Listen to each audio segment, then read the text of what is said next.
So Daniel is a Tanzanite. What do you call Tanzania people? Tanzanian? Okay. I'm from Tanzania, Okay. so I'm a Tanzanian guy. Okay. I'm living in Arusha where the tourists is starting. So I'm born in near Ngorongoro conservation area. So I'm living from there. I'm just live from there to move from to town to the city Arusha. So now I'm doing a tourist industry here. Okay. I'm leading a company. Okay. So from how many years, Daniel, you are into this tour and traveling, travel? From the beginning, from the starting beginning, I because I just start from the chef, cook to the tourist. Then I said, okay, because my point is to learn how how I can run the tourist. Okay. Later, on 2014, I said, okay, let me start my company. Okay. I have many experience about the tourist industry, so I have a lot of knowledge about the experience of the tourist. So I did a climbing, I did a safari as a guide. Okay. So I have a lot of experience about this industry. So Daniel, so how much experience you have into the travel industry? More than 24 years. Oh, okay. So Yeah. your company is like around 10 years old, right? So you told it is 2014 you started, Yeah. and this is 2024. 10. And majorly Yeah. you deal with the safaris, correct? Exactly, I dealing with the safari only. Okay. Safari, hiking, and culture. Culture is like local tourist, local villages. That's we call culture. Okay. If I can maybe arrange something very local, then to visit the local people, to visit the museum, we call it culture, and to visit like something like waterfalls, activities like walking is a culture walkings. Okay. Okay. So coming to, you've been industry for the past 20 years in Tanzania, helping people to visit Tanzania, show them all the places, what are the areas of interest, and you kind of help a lot of people there. So I would like to understand, right, Right. normally what kind of, visitors come to Tanzania, right? So what set of group of people, like, is it like honeymooners, or or wildlife lovers, or nature lovers, or what kind of people come the most to Tanzania? We accept and we receive lots of people like a group traveling Okay. and the group of adventure for holiday. Okay. Also, we received honeymooners also, Okay. and we receive all our families Okay. for vacation, something like that. Okay. For a holiday beach in Zanzibar, something like that. We receive all the kind of the people who are just traveling to Tanzania. So we are not choosing other people. No, we just receive any kind of the visitors. Okay. Okay. So usually it's like all kind of people come to Tanzania, right? Like the family people, or the honeymoon people. Mostly, I think the photographers, mostly the wildlife photographers, I think they are the one who come to the Tanzania the most, right? Yeah. So if you say photographer, it's like that people who are coming on holiday, because we are not doing hunting people. We are just like photographing safari. So Okay. any people are coming to safari, we call that photography. Okay, but sometimes we receive also the special photography, Okay. Okay. who are doing only the photography, Okay. shooting. Yeah. Okay. So coming to, you know, the kind of wildlife, right, that we have in Tanzania. So I think Yeah. wildlife is the most major attraction to for the people to come over to Tanzania, Yes. right? Yeah. Yes. Yeah. So you are located at Arusha city in Tanzania, right? Your office is located. Yes. Yes. So Yes. so I think you have like around two airports. One is Tanzania, the Kilimanjaro airport. The other is the What? Dar es Salaam airport. Near. Yeah, in Dar es Salaam near the airport. Right. So usually, what is the cheapest way to We fly to Tanzania?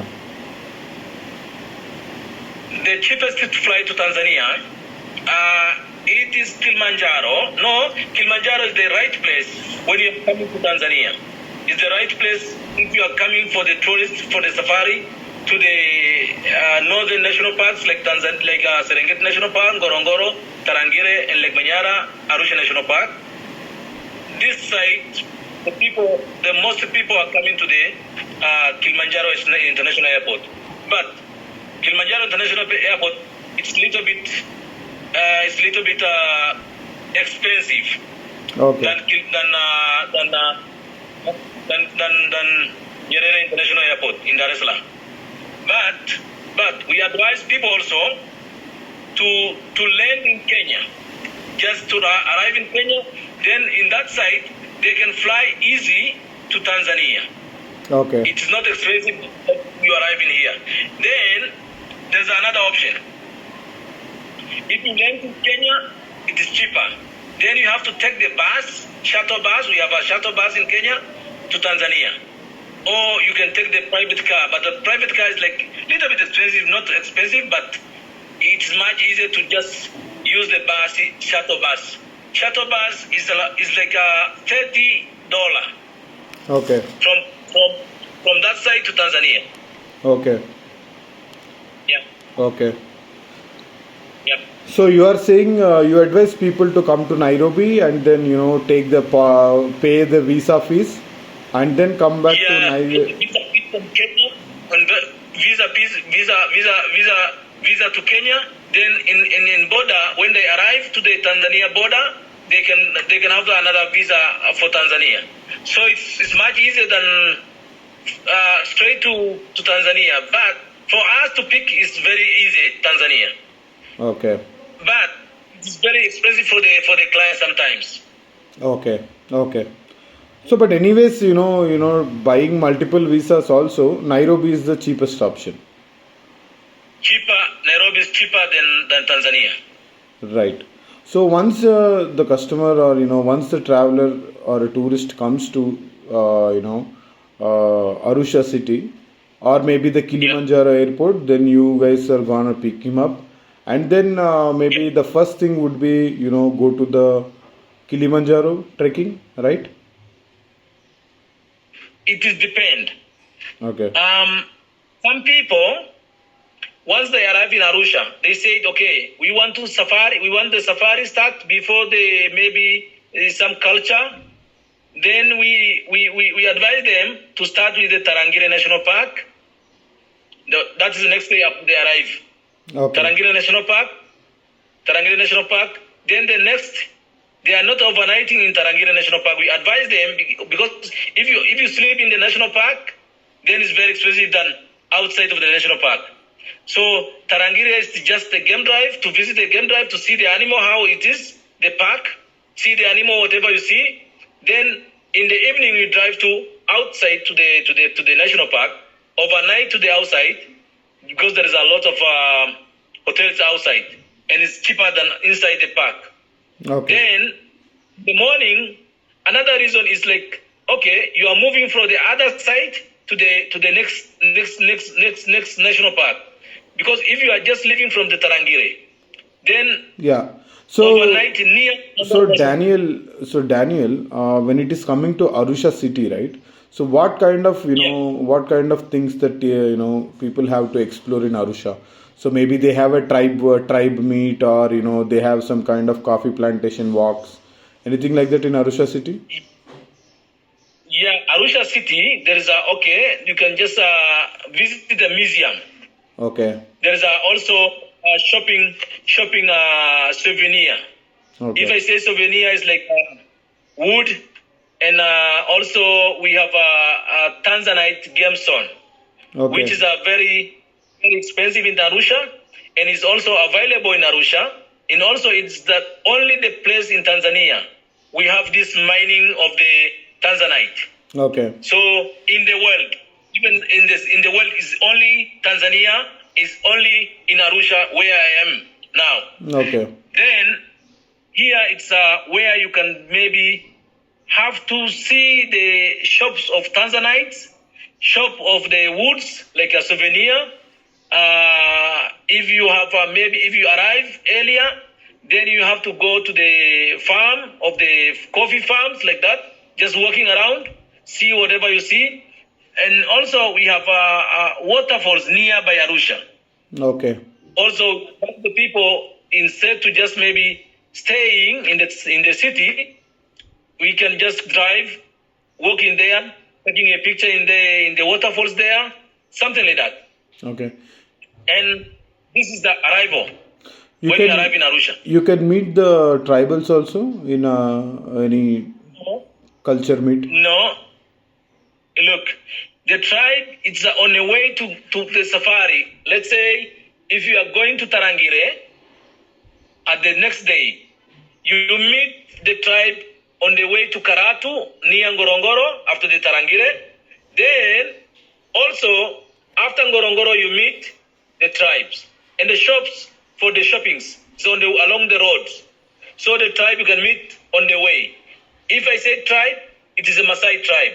Only the Maasai tribe you can meet. You can go to the time like 30 minutes, not longer, or 1 hour, depending on the people like it. You can see, you can learn the culture, how they live, how they cook, what they eat, how they dance. They can dance for you, something like that. That is a Maasai tribe. So Masai is the largest tribe over there, or you have any other tribes also? Yeah, Maasai is not the largest tribe. It is our largest, but not like that other tribe. We have our largest tribe in Lake Nido. Is a very living in the Lake Victoria. So that is a Wasukuma. Wasukuma. This is the largest tribe in Tanzania. Okay, so why is Masai So, famous? Yeah. sorry. Why is Masai famous? Maasai famous because these people they believe they cannot leave their culture. Okay. So they are very famous for that. They are living in the culture in the normal life. Okay. They cannot change the life. Okay. We have also another tribe, but that it's another question. Okay, we go ahead. Okay. So coming to Kilimanjaro, right, from Arusha city, right? See, Yeah. Kilimanjaro is obviously the Africa's highest peak, and the world's tallest freestanding mountain. So obviously, Yes. yeah, you have, people can expect wonderful vistas or sceneries from the Kilimanjaro, right? So Kilimanjaro is obviously one of the most hit place, or most sought place by the tourists, correct? So from Yeah. the Arusha city, is it easy to travel to the Kilimanjaro, or is there any other place from where Kilimanjaro has to be gone? Yeah, that's good also question. We remind Kilimanjaro at the end of the trip later because on the arrival maybe the flight may if it's maybe uh, land in the evening, then you cannot see the Kilimanjaro. It's maybe in afternoon, then you can maybe cannot visit to the area of the Kilimanjaro, but you can see from the distance Kilimanjaro. But we advise also the Kilimanjaro to visit on the last trip after the safari. You can go nearby Kilimanjaro. There is a culture also there. There is a waterfalls. There is a people to visit, like a cave where the people are fighting before. We call a cave Chaga Cave. Chaga Cave is you go to the under the ground. You can have the story from the guides there. They can explain about how the war is, how the war is end, how the people are fighting. You can see why they are fighting and how they are fighting. That's the underground on the cave in Kilimanjaro. It's bottom of the Kilimanjaro under cave, yeah. So I also heard that the Kilimanjaro doesn't require any technical climbing kind of thing, right? So I think anyone can do the kind of climbing in Kilimanjaro, right? So usually, what are the routes people usually prefer, and what is the most famous route for Kilimanjaro, and why is that so famous? And how many days it takes to climb? Okay. We have a different routes. We have like six different routes to go to the meet of the summit. So if I say six, the other side of the mountain and this side of the mountain, also the side of the mountain, there's a route. Let's start with the Marangu route. Marangu route, it's going for 5 to 6 days. Up and down, total is 6 or 5 days. But this route, the people are sleeping in the hut, not in the tent. So this is a 5 night or 4 night to 6 days, something like that. So the people are sleeping in the hut. So when you are going there, you can give the people, or we can give the people advice. 6 days, it is like acclimatizing on in the 4th day. In the 5 days, you continue walk. Okay. Go and come down. So 5 days, 6 days, 5 days is good for the strong people. 6 days is maybe for okay, we are lazy, then we can just we provide the six days. Then we can stay for like 1 day, acclimatizing on that day. Then we can just learn the weather also, this mountain sickness, something like that. So we have to advertise to advise the people, something like that. Okay. For 6 days, Marangu. So Marangu or the Coca-Cola route, I think that's the most easiest route, correct? Exactly. Yeah. Route. Okay. Also, how about the next famous route, the Machame route or the whiskey route? Yes. Exactly. Yes. There is another route. Is Machame route. Machame route. The people, they can do even 9 days, 8 days, but maximum people they can do 7 days to 6 days. Okay. See, why they are doing 6 days or 7 days? 7 days, 6 days is just continue working like that. 5 days in Marangu, non-stop. Then 7 days there is a one place, one camp. They can maybe overnight for 1 day, just resting and like acclimatizing, something like that. So this is 7 days. So 7 days in Machame, it is good. And the people are sleeping in the tent. Okay. No in the hut. All other routes, Machame, Rongai, Lemosho, Umbwe, it is Coca-Cola. It is sleeping in the hut. In the tent, sorry. Okay. Only the Marangu, the people are sleeping in the hut. Okay. So Marangu is the easiest and costliest also, correct? Marangu is easiest. Marangu is easy. Marangu is easy. Even one route we call Lemosho is long way. It's like a hiking, not. It's like walking for the oldest people, for the people who don't need it to hurry, something like that. They can do 8 days, 9 days, something like that. Then they just go to Machame route. They just meet in the one place. Other route is coming like that way. Then this is Machame route. So they can meet in here. They can continue in the Machame route. Okay. So it's also good, but it's little bit risky. So Marango route is costly.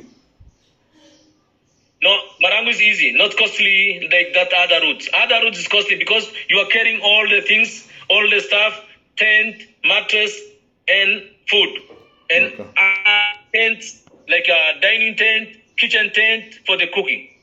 So this is much expensive. Other Marango route is not expensive because you meet hut, you meet mattress.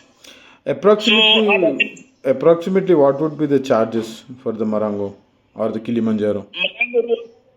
Marango route, a budget one for the two people. The budget one is a 1,700. Okay. In total is 3,400. For two people, it is 3,400. Yes. Which is a US dollar. US dollar. Okay.